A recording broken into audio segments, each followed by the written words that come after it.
Magandang umaga po sa inyong lahat ng mga tao dito sa buong mundo. Ako po ito si Missionaryong Diosdado Siegado Hiling Jr., the Missioner of the Master of the Universe, the Santissima Trinidad, God of all gods, King of all kings, Master of all masters, Divine Master Ben Idiraclo Jr., King of all kings, Master Ben Bariclo Jr., Divine Grand Master Ben Madron Iclo I. Apit sa 28 po ngayon, buwan ng Agosto 2020. Mga kapatid, ngayon, ipagpatuloy ko ang pagsasalaysay sa inyo kung papaano po natin matulungan ang ating sarili, kung paano po malunasan yung mga kakulangan natin sa isa't isa, yung mga nagawang kasalanan ng tao, yung mga nagawang mga pagkakamali ng tao, kung paano po yun mababayaran. Ito na yun mga kapatid ko, ang mga tanong nyo sa akin kung paano po namin lutasin, kung paano po namin mabayaran ang mga pagkukulang namin, mga utang na nagawa ninyo doon sa Diyos. Ganito po yan mga kapatid. Lahat po ng utang ng tao ay mayroon po iyang kabayaran. At ang bayad po niyan ay napakasimple lamang kung alam ninyo. Napakasimple lang po yan. Kung alam ninyo kung paano po yan babayaran. Dahil wala po talagang taong maliligtas, walang sinumang taong maliligtas na mayroon talagang nagawang kasalanan o utang niya sa Diyos. Ako man mga kapatid, sa tingin nyo, nagsasalaysay ako nito sa inyo, nag-lecture ako nito sa inyo. Huwag niyong isipin na ako ay isang perpektong tao. Hindi po. Hindi po ako isang perpektong tao. Gaya niyo rin ako. Isa rin sa mga makasalanang tao nandito sa buong mundo. Ngunit, mayroon ng kaliwanagan sa sarili ko. Mayroong kaliwanagan dahil nalalaman ko at natutuklasan ko kung paano po ito masagot. Paano po ito malulunasan. Ganito yan mga kapatid. Sa bawat utang nating tao, utang nating buhay, halimbawa, utang nating ipis, langgam, buhay ng ipis, buhay ng langgam, buhay ng insekto, mayroon po iyang kaparusahan na ipapataw ang Diyos sa bawat isa na yan. At kung paano po yan malunasan, ay kailangan po iyang bayaran. Ang pagbayad po yan ng mga kapatid ay isang dasal po lamang. Magdadasal po lamang ang tao bilang kabayaran. Uunahin ko po ang pagbayad ng utang ng dasal na pagkukulang. Dahil halimbawa, dahil sabi ko nga, 81 mysteries na ang requirements ngayon. 81 mysteries. At may nagtatanong kasi kung paano po dasalin ang 81 mysteries. Alam ko marami pang mga members ng Rubinian, members ng PBME na hindi alam kung paano dasalin ang 81 mysteries mga kapatid. Ganito po yan mga kapatid. Isusulat ko po dito sa papel para maintindihan nyo at ma-review ninyo kung paano po ito gagawin. Ito po yan ang gagawin ninyo. Unang-una, dedication. Dedication. Dedication ang una. Dedication ang una. Yan ha, dedication ang una. Wala pa pong himomti. Wala pa po. Wala pa. Wala pang himomti. Dedication lang muna. Pangalawa, dedication ay rosary na. Rosary.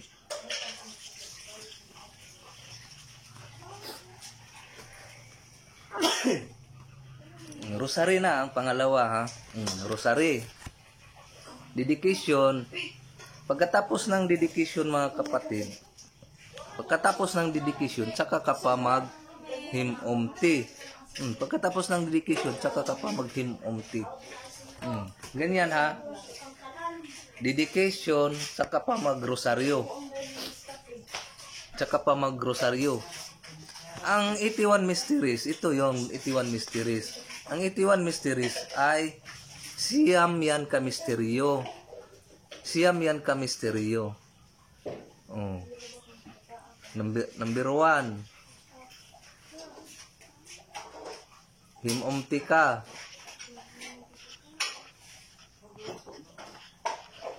Number 1, himomti ka. Pagka himomti mo, number 1 ha, number 1, himomti ka. Ganyan yan ha. Dedication.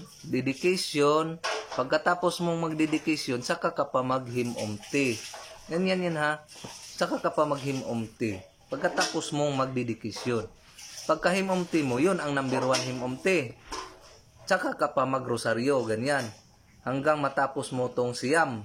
Matapos mo to siyam ha. Pagkatapos ng siyam, kamisteryo, number 2 na himomti na ulit. Number 2. Ganyan ra. Himumti ulit. Number 2. Number 2. Himumti ulit. Pabalik-balik lang yan. Number 3, 4, 5, 6, 7, 8, 9. Ayan. Ang siyam ka mysterious po mga kapatid ay siyam lang yan kahimumti. Siyam lang yan kahimumti. Ang siyam ka mysterious. Hanggang siyam lang yan kahimumti ha. Baka gawin yung 10. Wag niyong gawing 10 dahil siyam lang yan kahimumti. Yung 9 mysteries. Ganito kasi yan. Ito yon ha. Dedication. Pagkatapos dedication, himumti. Himumti. Rosaryo na. Rosaryo. Ganyan yan. Halimbawa, magdedikasyon ka. Magrosaryo ako ng 81 mysteries. Ialay ko sa Santissima Trinidad. Kang Panginoong Hesukristo, lahat ng mga santo at mga santa, sa ngalan sa anghel kong magbalantay, sa ngalan sa aking igo, at sa ngalan ng igon Divine Master, Benedicto Señor. Saka pa maghimumti. Ganyan yan. Magdedikasyon ka muna, at saka ka pa maghimumti. Pagka himumti mo na, yun ang number 1 himumti mo. Ganyanin mong kamay mo. Number 1 yan na himumti, hanggang number 2 na himumti. Pagkatapos ng siyam, himumti na naman. Pangalawa, tapos naman ng siyam ka mysterious, himumti ka na naman. 3, bilangin mo yung himumti mo. Dahil hanggang siyam lang yan kahimumti. Yung 81 mysteries. Siyam lang yan kahimumti. Huwag niyong gawing 10. Dahil pag gawin niyong 10, wala. 9 times 10, ilan na? 90. 9 times 10, 90 ka misteryo na yun. 90 na. 9 times 9, para maintindihan nyo. Ilan ba ang resulta? 9 times 9. Ilan bang resulta? 9 times 9 equals 81. Ganyan yan. Sundin nyo ito. Magrosaryo ka, dedication ka, nasabi ko na kanina, pagkatapos mong magdedikasyon, saka pa maghimumti. Uno yan. Hanggang siyam. Siyam lang kahimumti. Okay na, tapos na. Tapos na. Tapos na. Siyam lang. Bilangin mo, siyam lang talaga yan kahimumti. Huwag mong gawing 10. Dahil pag gawin mong 10, wala na yan. X na naman yan. Mali. Mali yan. Pag gawin mong 10. Dahil siyam lang kahimumti ang 9 mysteries. Ang 81 mysteries. Siyam lang kahimumti. Pag dedication mo, yun na yun. Pag dedication mo, wala kang himumti. At saka ang tamang himumti mga kapatid ay ganito. Himumti. Dito po ang T. Huwag ganyan. Himumti. Huwag ganyan. Patay tayo dyan. Patay ka dyan. Dahil sa ngalan ng Ama, ng Anak, at ng Espiritu. Ang Espiritu po ng tao ay nandito. Nandito yan. Sa ulo natin. Isip kasi ang dito isip ito Sa noo, isip ito. Isip. Ang sa dibdib, ito yung puso. Puso ang nasa dibdib. Ang puso ay nandito nakatira ang Diyos Ama. Ang Diyos Amahan nakatira dito sa puso. Ang Diyos nga Anak ay dito sa isip. Sa isip. At ang espiritu ng tao ay ang memory mo. Memory. Yung cellphone, tanggalan nyo yan ng espiritu. Yung cellphone. Tanggalan nyo yan ng espiritu. Di ba wala nang gamit yung cellphone ninyo? Naintindihan nyo? Yung cellphone, tanggalan nyo yan ng memory. Memory card. Tanggalan nyo ng cellphone nyo ng memory card. Wala nang gamit yan dahil wala nang memory card. Ang espiritu kasi ay memory yan. Memory card yan. Memory po ng tao yan. Yan ang espiritu. So, nasaan ba ang memory ng tao? Nasaan ang memory ng tao? Brain. Nasa utak. Nasa utak ang memory ng tao. Kaya ito yun. Ito yun. Hindi yan. Pag ganyan ka, wala kang memory. Patay ka. Himumti. Mali yan. Mali po talaga yan. Binago kasi ng mga round uppers eh. Hindi nyo lang nalaman, binago ng round uppers. Binago ng mga first 13 na humalili sa mga dati na first 13. Nang nahalilihan na yung mga luma na first 13, bago na ang first 13, binago nila ang execution. Binago ng round uppers ang execution. At ang number 1 pong nagbago nito talaga ay ang Executive Vice President ng PBMA na si Commonwealth Baltasar. Tahasan ko po itong sinabi sa inyo, pero patay na po yun. Wala na yun. Patay na siya eh. Hindi nyo na siya masisisi kasi patay na rin. Si Angheng Commonwealth Baltasar po ang nagbago ng execution ng Rosario ng PBMA. Ginawa niyang him umti. Kaya wala siyang koneksyon sa Diyos. Si Commonwealth Baltasar, walang koneksyon yun sa Diyos. Kaya, ganyan. Kaya napaalis siya. Napatapon siya, napalaya siya. Kasi wala siyang koneksyon sa Diyos. Dahil siya mismo ang nagbago ng execution ng Rosary ng PBMA. Ng him umti. Him umti. Ginanyan niya eh. Ginanyan niya. Kaya ngayon mga kapatid, ako bilang isang missioner of the Master of the Universe, nandito naman kayo, nanonood kayo sa video ko, naniniwala na kayo sa sinasabi ko, lubos-lubosin nyo na ito talagang him umti. Sa ngalan ng Ama, ng Anak, at ng Espiritu. Ang Espiritu kasi ay ang brain, utak, memory. Dito kasi ang memory natin sa utak. Dito. Ito yon mga kapatid. Kasing-kasing, agtang, bagol-bagol. Puso, noo, at saka bao-bao. Ito po yung tatlong mata ng Diyos. Tatlong mata ng Diyos ito. Kasing-kasing, agtang, bagol-bagol. Pag magawa mo yan, konektado ka na sa Diyos at nakita ka na ng Diyos at hindi ka na mawawala sa kanyang paniningin, sa paningin ng Diyos dahil connected ka na, kita ka na ng Diyos eh. Pag gawin mo yan, kahit saang dako ka dito sa mundo, wala nang masamang mangyayari sa iyo. Wala nang masamang mangyayari sa iyo. Hindi ka na madisgrasya man, hindi malubha. Dahil connected ka na sa Diyos, nakikita ka na ng Diyos. Dahil ginawa mo ang tatlong mata niya. Dahil nag-connect ka na sa tatlong mata ng Diyos. Ang tatlong mata ng Diyos kasi ay puso, noo, at bao-bao. Yan ang tatlong mata ng Diyos. Kaya him, umti. Pag gawin mo yan, guided ka na sa Diyos. Makikita mo na sila si Master sa panaginip mo pag gawin mo yan. Nagsabi ako sa inyo nagto dahil connected ka na sa kanila sa spiritual division. Connected ka na pag magawa mo yan. Kaya ang nangyari ng mga members ngayon ay wala silang koneksyon sa Diyos na sa ngayon. Wala silang koneksyon ni na Divine Master Robin Diraclo Sr., Master King of all Kings, Master Robin Bariclo Jr., Divine Grand Master Robin Madron Iclo Divers. Wala silang koneksyon kahit pa magkatabi sila. Kahit pa official ka ng Robinian ngayon, wala kang koneksyon kay Master Robin. Bakit? Dahil ang him umti mo, ganyan. Kaya wala kang koneksyon. Kaya ang nangyari sa iyo, hindi ka rin nakasunod. Hindi mo rin ako nahanap. Kung nakita mo man ako sa YouTube channel ko, sa videos ko, hindi ka rin maniniwala dahil wala kang koneksyon sa Diyos. Putol. Wirings kasi ito, wire kasi ito ganyan, oh. Connect yan eh. Oh, 'di ba? Connect. 'Di ba him umti? Connect, 'di ba? Connect yan dito hanggang dito. Connected yan. Pero pag gawin mong him umti, anong nangyari? Putol, 'di ba? Cut na putol. So, putol ang connection mo sa spiritual division. Ganyan po talaga. Oh. Kung maniwala man kayo sa akin or hindi, maniwala na lang kayo para madali tayo.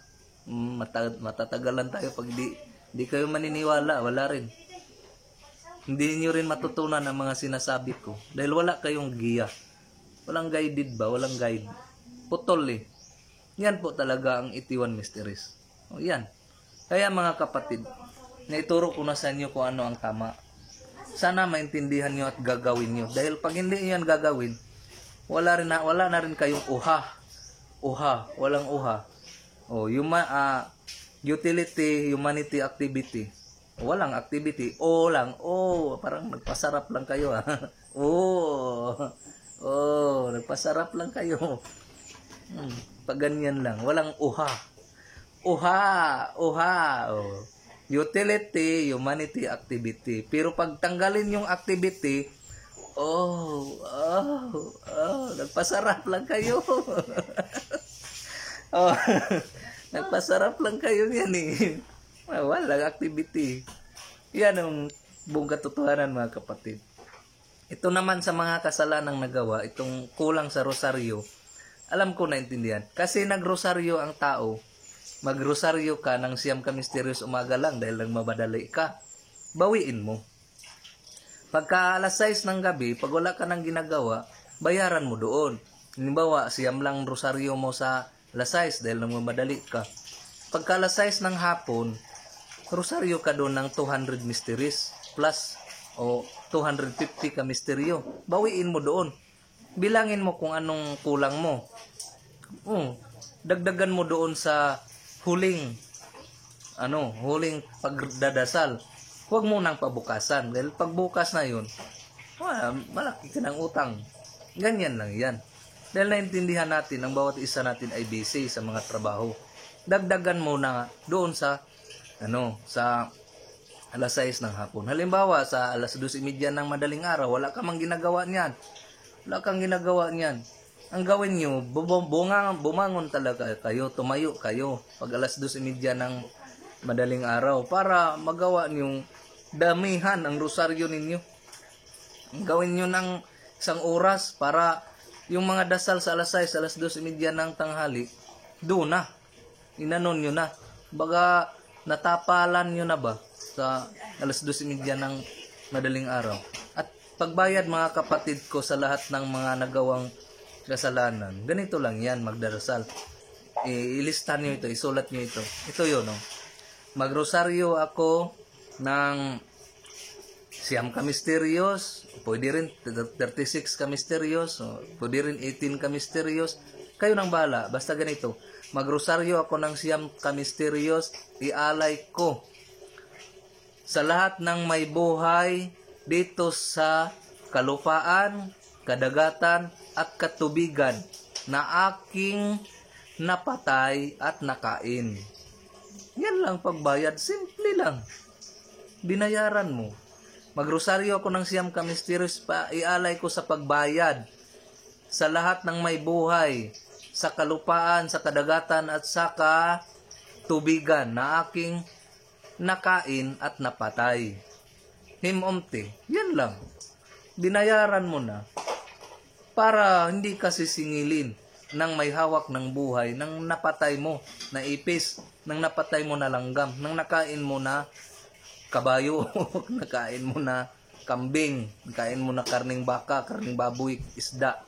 Hindi ka sisingilin yan dahil nagbayad ka araw-araw. Nagbayad ka. Nagbayad ka, pwedeng araw-araw, pwede rin Martes lang at saka Biyernes ang pagdarasal mo dyan, pambayad. Martes saka Biyernes, gawin mo yan. At saka mga kapatid, ito namang isa, ito, sasabihin ko sa inyo, sampulan ko kayo, yung missionaries uniform nyo, di ba puti yun? Puting-puti yun talaga, missionaries uniform. Missionaries uniform, puting-puti yun, di ba? Isuot nyo yan mula Lunes hanggang Linggo. Isuot nyo yan mula Lunes hanggang Linggo. Ano bang magiging kulay niyan? Walang hubad-hubad. Wala, hindi mo pinapalitan. Walang hubad, hindi mo hinuhubad. Anong mangyari niyan? Di ba mukhang putik na yan sa dumi? Di ba? Missionaries uniform na puting-puti, isinusuot mo Lunes hanggang Linggo. O sinusuot mo isang buwan, sa loob ng isang buwan, mahitsura pa ba yan, yung missionaries uniform mo? Hindi na. Hindi na, di ba? Hindi na mahitsura. Kaya ang gawin mo yan, pag isinusuot mo yan ngayon, Lunes, kinabukasan, labahan mo, di ba? Labahan mo. Pagkalaban yan, anong resulta? Malinis na uli dahil nilabahan mo. Winashing mo eh. Ganyan din ang buhay ng tao. Mula sa ngayong araw na ito, kailangang alamin mo kung paano maghugas ng kasalanan. hugasan ang kasalanan 2 beses sa isang linggo. 2 beses maghugas ng kasalanan sa loob ng isang linggo. Gawin mo yan Martes at saka Biyernes. Dahil pag magawa mo yan, para kang damit na sinusuot ba, tapos pagkasuot mo, labhan mo. Pagkalaba mo, malinis na naman. Pagkalinis na naman, suot mo na naman, madudumihan naman yon. Labhan mo naman ulit. Labhan mo. Lagi mong labhan. Para ang iyong damit ay laging malinis. Di ba? Ganyan ang espiritu ng tao. Ganyan ang kaluluwa ng tao. Lagi mong labhan ang iyong espiritu. Lagi mong labahan ang iyong kaluluwa. Paano yan gagawin? Gagawin mo yan sa Martes at saka sa Biyernes. Anong gawin mo yan? Ganito lang. Isulat niyo ulit. Magrosaryo ako ng 9 kamisterios o 18 kamisterios o 36 kamisterios. Kayo nang bahala. Basta ganito. Magrosaryo ako ng 9 kamisterios.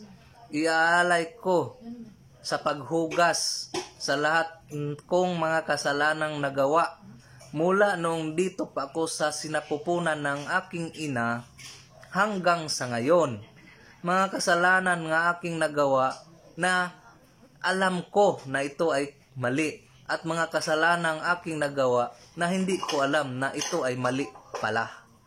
Isulat nyo yan. I-review nyo yung sinasabi ko. Pagkatapos yan, him omti. Ibibigay ko sa inyo ang divine words. Pagkatapos ng madasal mo ang 9 kamisterios, banggitin mo ang divine words, banggitin mo ang wika, makriom sum. Yan ang wika. Banggitin mo yan ha, 1 beses ko lang yan. I-replay yung video kong ito para ma-memorize nyo yung divine words. Tapos, banggitin nyo yan 9 times. 9 na beses. Utong. Ganyan ba? O hindi ka humihinga. Banggitin mo yan ng 9 na beses na hindi ka humihinga. Parang kinakain mo dito sa loob, pinapasok mo dito sa tiyan mo yung divine words na yun na binabanggit ko. Banggitin mo yan, lunukin mo. Ganyan ba? Ganyan ba? Nilunok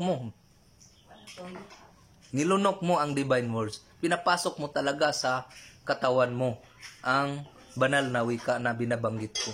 9 times ha, 9 times. Pagkatapos mong magdasal. 9 times. Ulitin mo lang itong video ko. I-download mo to sa cellphone mo. Ulitin mo pagpa-view para maintindihan mo. Yan. Tulong ko na yan sa inyo para mahugasan ang lahat ng mga kasalanang nagawa ng tao. Nagawa ninyo. Dahil hindi ako perfecto na tao. Ngunit mayroon nga tayong paraan. Dahil tinuruan tayo ng ating Diyos. Divine Master Robin Idira Buray Madron Icleo. Kung paano po maghugas, maglaba ng damit. Kailangang labahan ang espiritu ng tao. Kailangang labahan ang kaluluwa ng tao. Para pagka kinabukasan, priskong-prisko, malinis na malinis. Ganyan din ang damit. Dahil ang damit, pag isinusuot mo yan mula Lunes hanggang sunod na Lunes, anong resulta niyan? Kakahiya ka na tingnan ng tao. Kakahiya ito, baliw na ata itong tao na ito. Dumi-dumi. Itim-itim na yung suot niyang damit. Dahil walang laba. Sana naintindihan nyo. At hanggang dito na lamang at maraming salamat po sa aking Diyos, Divine Master Robin Idra, King of all Kings, Master Robin Idra, Divine Grand Master Robin Madron Icleo, sa lahat ng mga makita at hindi makita. Yung lahat ng mga kapatid ko dito sa buong mundo, maraming salamat sa panonood nyo sa YouTube channel kong ito. At sana mayroon kayong natutunan at unti-unti ko nang nilabasan nyo kung paano matutulungan yung sarili. Ituloy nyo lang panonood sa YouTube channel ko at maraming salamat. Magandang umaga ulit sa inyong lahat.